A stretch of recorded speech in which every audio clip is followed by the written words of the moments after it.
We are with the co-founder of Meqasas.com, and we are coming to talk to him so that he tells us about the company, the reason behind the fair, the experience so far, and certain trends that he has observed when it comes to the housing, building, construction industry in Ghana. Welcome to the channel. Please introduce yourself. Thank you very much. My name is Kelvin. I'm one of the co-founders of Meqasas.com and also the CEO. Okay. Yeah. We know Meqasas is like 10 years this year. Exactly. Congratulations on Thank 10 you years. very Because much. doing business, like we're talking off camera a few minutes ago in Ghana, it's not a joke. Others have tried what you are doing, but they've fallen off at a point, right? So tell us what has been behind the success of Meqasas. How have you been able to try for this long? Wow, that's a loaded question. Let me see if I can summarize it. So I think, first of all, one of the successes that I would attribute it to is MEST. So I was very lucky to have gotten the opportunity to attend MEST. I say that because I originally didn't have a background in tech. During my period in the university, I was trying more traditional business, internet cafe, remedial school. This was back in 2006 to 2009, 10-ish. It was a big business at the time. Yeah. Now it sounds like a stupid idea. Internet cafes and game centers. Yes. Now it sounds like a really dumb idea, but it was a big deal, and it gave me some intro into businesses. But then when I saw the adverts about MEST, where they were looking for people who were looking to start software businesses specifically, that's when I started learning about software and then comparing that to traditional business. And I kind of liked it, so I applied and I was lucky and I got in. My time was designed in a very unique way, which I think is still the same way, where in the 2 years of my training, the first year they focus more on communication, business, strategy, ideas, go-to markets, tech. And then the second year, that's when they start to allow you to, form. Not really. I mean, you form groups and start an idea. Yeah. So you start several ideas. We call it capstone projects, and then you pitch and you get feedback. And after the period, before you graduate, you have to select one of the ideas, and eventually, if you're lucky, you get an investment, which most people, were not lucky to get. Most people are starting businesses but not able to get the funding to support it. Yeah. So I was very lucky. Our idea was selected, and of course, we got a 90,000 seed funding. But beyond that, I think I would say that one of the successes that helped us in the process, especially for me because I was young in leadership, I had zero idea. Zero experience as well. Zero idea, zero experience. And my background was in mathematics and stats, so it has nothing to do with MBA or business. But one of the things I learned early on is to make sure that, and this is a very common thing, but to make sure that ideas always win in a team. Even if it's someone who is in a lower hierarchy, but they have the best idea, you have to allow that win over my idea, because that's how you allow people to be creative. That's how you allow people to be willing to help the business grow when they feel very connected. Yeah. So I think that also supported.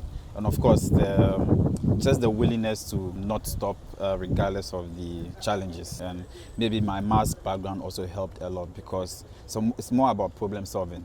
Every time there's a problem, you're looking at 2-3 different ways to solve it or to make it better. And so if one doesn't, I feel like I should go back to the drawing board. And it's not a pinpoint for me going back to the drawing board. So eventually you would find the answer. So what was the inspiration for Meqasas.com? The name, you mean, or the business itself? The name and the business. So the name, I'll leave it to my co-founders, because I was very terrible in coming up with ideas when it came to the name. But the idea, we were looking at our strength in terms of what problem can we solve that we have the skills. Even if we don't have the skills, we can acquire it quickly. And if it came to competition, it's something that we can also compete. So we're looking more local. And real estate came up while I shared my experience. When I completed university, I was looking for a very small single room at the time. I didn't have any national service money. I was trying to be independent on my own. And I shared my experience to the team that, hey, this is what I went through 2010-ish. It's a very clustered space. But this is my small problem. I don't know whether it's a big problem. So they said, okay, let's investigate this further. So we became real estate agents. I also became a real estate agent, just to go through the whole cycle. At the time, there was a very big marketplace called Google Trader. They were like Tonaton or OLX now. So when I go and find a property, I would post it on there, People will call me, I go do viewing, and then I learned a lot in the process. Okay. So I also interviewed homeowners because I wasn't a homeowner and I wanted to know the experience from the homeowner. So we all felt like there's a big problem in terms of finding credible agents to work with. Yeah. Information online was also very scanty, like right information, correct information about properties was very scanty. And it's more of a pain point to the person who has hustled, worked hard, and found money to buy or rent to also go to another hustle. It didn't make sense because finding the money to rent is a big problem on its own. And so if you're able to do that, you should not go through the stress again. And then we said, okay, let's try and see if we can, build a platform. There were existing platforms. Let's be honest, there were a lot of existing platforms. They were not offering a lot of the solutions that we thought would best solve the problem. Okay. So that was the reasoning behind the idea. So since you've been in the industry for about 10 years now, right, you have a lot of data and analytics that you've done from people looking to buy, rent, sell. In your opinion, what are the trends moving from the last 10 years to now? What are the trends? Are people looking to rent? Are people looking to build? Or are people looking to buy? Generally, Ghanaian market is a rental market, and it's mostly dominated by agents. I say rental market because, of course, it's the purchasing power. We don't have the purchasing power. We don't have the facilities that can give you at very good interest that will incentivize people to own their own places. So most people are very likely going to rent than to buy. To build or to buy a house. To buy, yeah. In terms of the data, when it comes to buy, the first thing that comes to a lot of people's mind is let me buy a land and use my own time and pace and resources, manage my own resources and see whether I can build my dream home. It's always about my dream home for the first home, which I'm sure a lot of property advisors will tell you that don't build your dream home, first. But that's usually the case. And then in terms of investments, I think it's after you own your first home, that's when you think about investment, which is the right thing to, the right process to go through. So 10 years of the trend, I think when we first started, a majority of the listings we had, about 80% of the listings were properties that were for rent. Over the period, of course, we were seeing a lot more government projects coming in, a lot of foreign investors coming in terms of real estate developers. If you look at active developments that are happening in the country now, probably 60% would be attributed to foreign developers, which of course tells you that there's a lot of opportunity here. Some of these developers feel that the timing is right, the economy it's moving in the right direction, the middle class is growing. Of course, the population, if you compare to Europe, US, relatively, I think Ghanaian population will grow faster. I mean, in terms of it could double maybe in the next 30 years, which means that if you own a property now, in 30 years, the value could go really, really high because the demand will be more. So these are all projections which makes it exciting and interesting for the property purchase data to be going a little higher. But I think generally it still remains a rental market. Wow. Yeah. Would you say Meqasas is aimed more at people in the diaspora or people in Ghana, middle income? What's your target market? I'm not proud of this because we want to be a platform for everybody. Yeah. But sometimes business pushes you and sometimes the market also forces you to pick some segment to start with and then later try to expand to the other markets. Like I said, the supply side, there are a lot of people who are looking for affordable, in quotes. So when I say affordable, very reasonable properties that they can rent. So for example, maybe apartment that costs from maybe 500 cedis to 2,000 cedis. But we don't have a lot of that available in the market. And we all know the reasons why the lands are expensive. Any developer or any landlord would not ideally buy an expensive land and build a one-bedroom, for 500 cedis. They are looking for their return on investment. Infrastructure could help. I mean, government could come in and look at how they can connect communities, communities that are far away where lands are cheaper. If it's by rail, for example, if I was living in Kaswa, because Kaswa rent is cheaper, or buying a house there is cheaper compared to the city. So if I'm able to live there and I can use the train to the city because the economy is happening here, this is where you're going to make your money to make a living. So if I can move 30 minutes to the city via a train, that could help shift the market. We are also forced, because we also need to break even. We are a business. We have to pay the bills. We are forced to move in the direction where the supply is. And unfortunately, a lot of the supply is in the middle to high end. More the luxury. Yes, well, I mean, from mid, I mean, we still have mid, because there's a couple of decent properties that are for sale that are not crazily expensive on our platform. And there are some lands as well that are not crazily expensive, same as rentals. But when it comes to the low end, I don't think it's something that I'm proud of. And like I said, purely, due to the market. Okay. Yeah. And I think sometimes to the low end ones have a lot of problems, right? Because most of the litigation lands are lands that are a bit on the cheaper side. Yeah. From data, if you go to the law court, most of the litigation, the outskirts, it's just a few that are in the central business district areas. Yeah. Right. So from a business perspective too, and from a litigation or legal perspective, maybe you might want to consider that. Now, what was the motivation for the Meqasas Home and Property Fair? I know this is your sixth event, right? Exactly. Yes. Yeah, I mean, I think it's a very straightforward synergy, comparing what we do online versus what we wanted to do offline. We have succeeded, proving our business model online. So people trust us to go on our platform all over the world.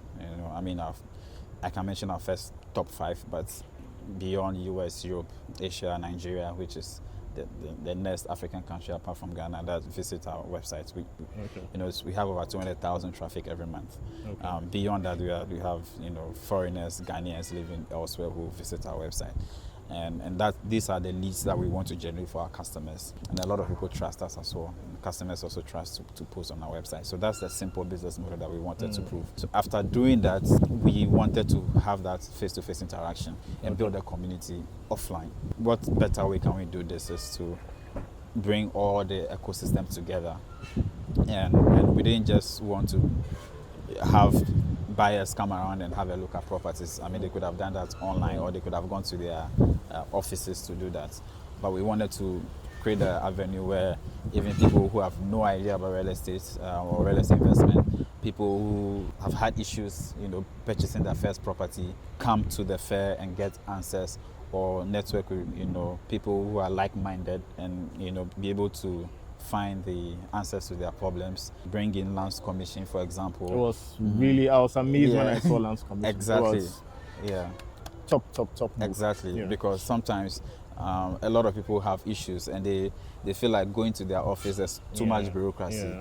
So, when you come here, there's no queue. You get to talk to the right people, and then they get to support you in whatever area you have. We have seminars, which ideally, if you are looking for some of these speakers who are very busy, it will be difficult to find, but they're able to find time to come and share ideas with you. For example, the seminar that happened today, 10 job opportunities in real estate.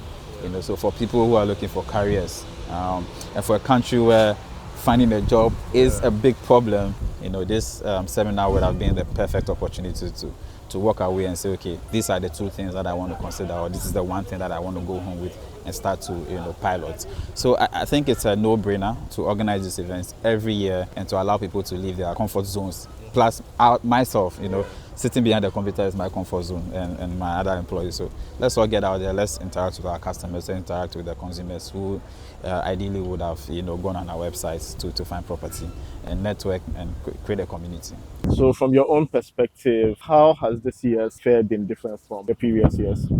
So I think very much it's been a template that we use, I have to be very honest, where we try as much as possible to bring exciting topics that are relevant. It needs to be relevant for people, otherwise it will be difficult to get people to sign up and show up. So these are always things that we do. Of course, the introduction of Asasi Radio to also go live is something that is a bit different, so that people who are still busy, it's a Sunday, they may have church activities or they may have family activities, can tune in and listen to us because they are probably very interested. There are a lot of people who sign up online to attend but are not able to attend, but because they know that it's going to be streamed online, they can be in their homes and still listen. So that's also a good plus. Lands Commission is the first time they are also coming, so it's good. We want to be working with the government more to get closer to the public, because that's something that I think is lacking, and we can provide a platform and make that happen. So yeah, I think these are a few things that we introduced this year, but pretty much it's been a template that we replicate. Participation, everything has been amazing. I have some quick fire questions for you. Sure. As a young man, what are some of the challenges to building in Ghana? I mean, the obvious is land. I think the land, like I said, or maybe I'm now about to say, but for every country, I think it's just reasonable to assume that the capital will be expensive. Yeah. We should not expect everyone to be able to afford to live in the capital. But then there comes the opportunity, the outskirts. How do we, tap into that opportunity? And unfortunately, the government is the one that has the capital to invest in the infrastructure. They can work with some of the private sector, because I've seen a lot of the private sector doing the infrastructure themselves. Apollonia is one fantastic example. I mean, they are maybe 45 minutes away or an hour away, but they're able to invest in the land to make it affordable. Yeah. So they have the roads done, the electricity and the drains and everything. But if government can invest in infrastructure, transportation, for example, because as we speak, it's still the capital that is feeding a lot of us. However far we are from the capital, we should be able to commute easily. So I think the land is a bigger one, and of course the funding, because no matter how much you earn, unless you're a millionaire or you're a rich person, relying on debts is something that is normal. So it's not strange for someone to say, I want to take debt to buy or build or to construct. But we all know what is happening now. The interest is on the roof. Okay. So, the next question for you. Would you rather want to build and sell or build and rent as an investment? It depends. A lot of different variables. If you want to build and sell, selling takes a while. You want to look at the location, the cost involved, and what interest you're looking at, profit margin. Yeah. And you must have the capital to build quickly, because building and selling is not something that's, let me take my time. No, because if that's the business model, you have to be able to have a timeline to build quickly, sell quickly, and move on to the next.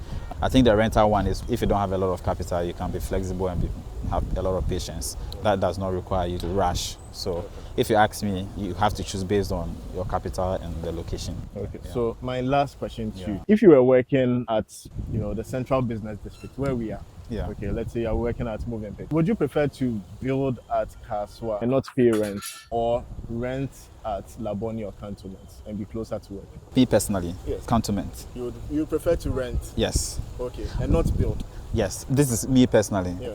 My work is very stressful. The last thing I want to add is transportation stress. Okay. So that's just me.